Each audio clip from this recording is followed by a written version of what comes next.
By 2026, the European car market will have a new look, and not because of flashy new models. Some of the brands you've grown up with, the ones you've seen on every street corner, will simply vanish. Gone from showrooms, gone from billboards, gone from the road entirely. And here's the kicker, it's not just tiny, unknown names. Some of these were once giants of the industry, with decades of history and millions of loyal drivers. So why are they disappearing now? It's a brutal mix of collapsing sales, disastrous rebrands, and a wave of competition that's rewriting the rules of the game. Stick around, because the last brand on this list might be the one you least expect to vanish, and its story says everything about where Europe's car industry is heading. Number 1. Jaguar, the prestige brand that hit the brakes.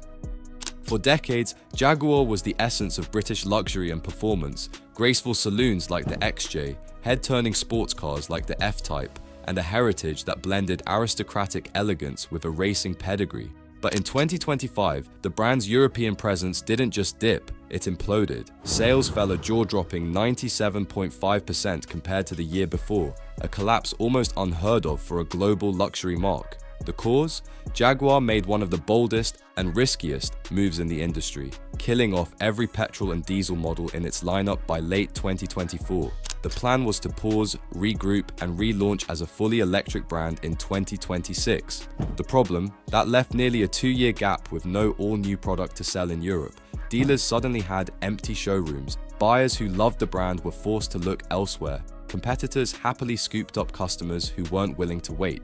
And while the relaunch promises high-tech electric luxury cars designed to take on Tesla, Porsche, and Mercedes, Jaguar's return will be into a very different market. By 2026, Chinese luxury EV makers like NIO and Zeekr will be firmly established in Europe, meaning Jaguar will be fighting on 2 fronts, against the established European players and against aggressive new rivals with lower prices and more features. The stakes couldn't be higher. This could be the ultimate comeback story, or the moment the leaping cat fades into history.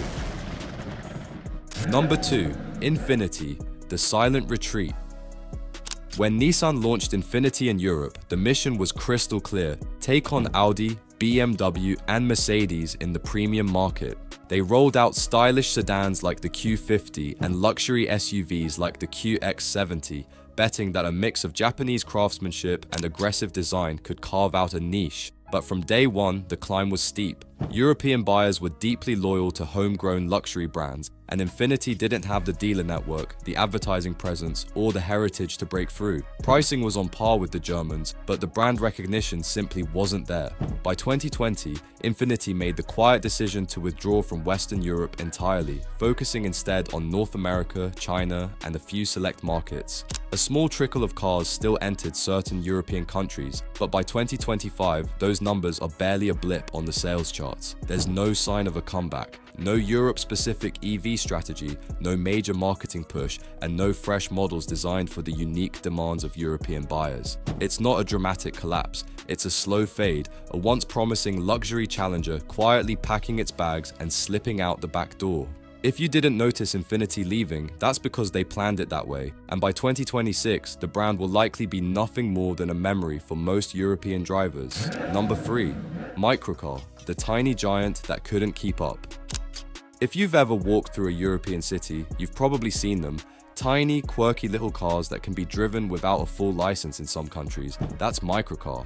For years, they owned a niche nobody else cared about. They weren't fast, they weren't flashy, but they were perfect for teens, elderly drivers, or anyone who wanted cheap, ultra-compact mobility.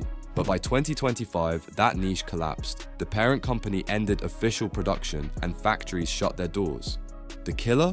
Affordable electric microcars from China, offering more range, more tech, and a modern look, all at similar prices. It's a bittersweet goodbye.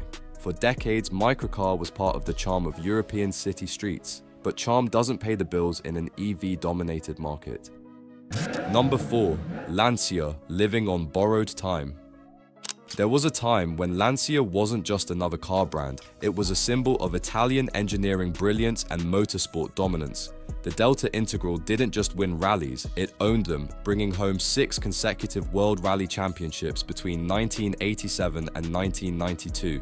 Their road cars were elegant, stylish, and uniquely Italian in a way no German sedan could match. But today, that glory feels like ancient history. By 2025, Lancia's European lineup has been reduced to a single car, the Ypsilon. It's a small, aging city hatchback that's sold almost exclusively in Italy. And while it still finds a handful of loyal buyers, the model is so outdated that even budget competitors feel more modern. The sales numbers are brutal, down 73% in early 2025, and in most of Europe, you can't even find a Lancia dealer anymore. Outside Italy, the badge is virtually extinct. Stellantis CEO Carlos Tavares has promised to keep funding the brand through 2026, but in corporate terms, that's basically a countdown clock. It's a polite way of saying, if we can't make money by then, it's over. There are whispers about a revival, talk of an all-electric Delta or other new models that could bring back some of the magic.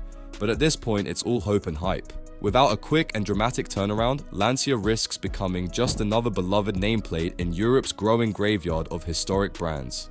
And maybe the most painful part, the fans still want them to succeed, but passion alone can't keep the lights on.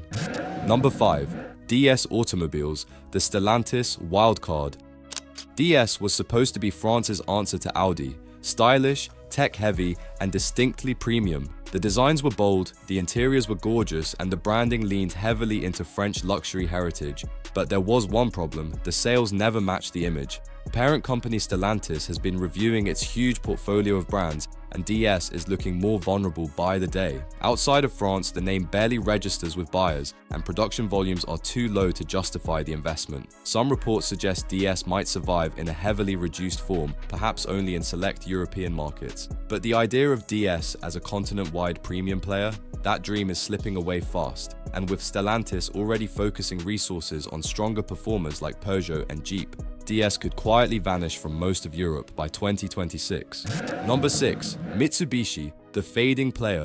Mitsubishi once had a serious presence in Europe. They weren't just selling cars, they were selling icons. The Lancia Evolution was a turbocharged rally hero that could take on the best from Subaru, BMW, and even Porsche on the right road.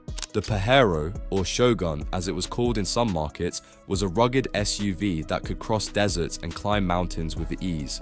And the Outlander PHEV, it was one of the first plug-in hybrids that actually caught on, years before most brands even considered going electric. But over the past decade, Mitsubishi has been slowly retreating from Europe, not with a bang, but with a whisper. They officially pulled out of the UK in 2021, shutting down dealer networks and leaving loyal customers scrambling for service. Across mainland Europe, their presence has been shrinking year after year.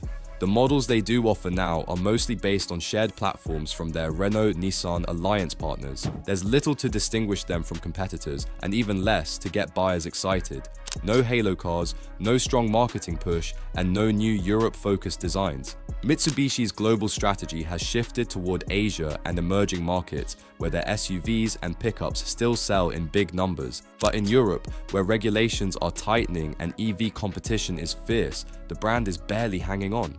By 2026, Mitsubishi could be reduced to a token presence, a handful of models in a few markets with no real influence on the European automotive scene. And unless they make a surprise comeback, the days when you could walk into a European showroom and see a row of Mitsubishis might soon be gone for good.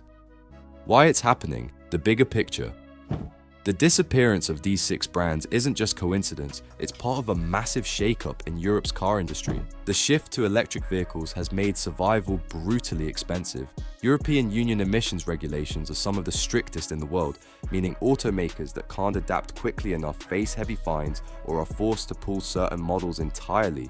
At the same time, competition from new players, especially Chinese EV makers like BYD, MG, and Zeekr, is surging. They're offering high-tech, long-range electric cars at prices European legacy brands struggle to match, and for companies with low sales volumes in Europe, the math just doesn't work.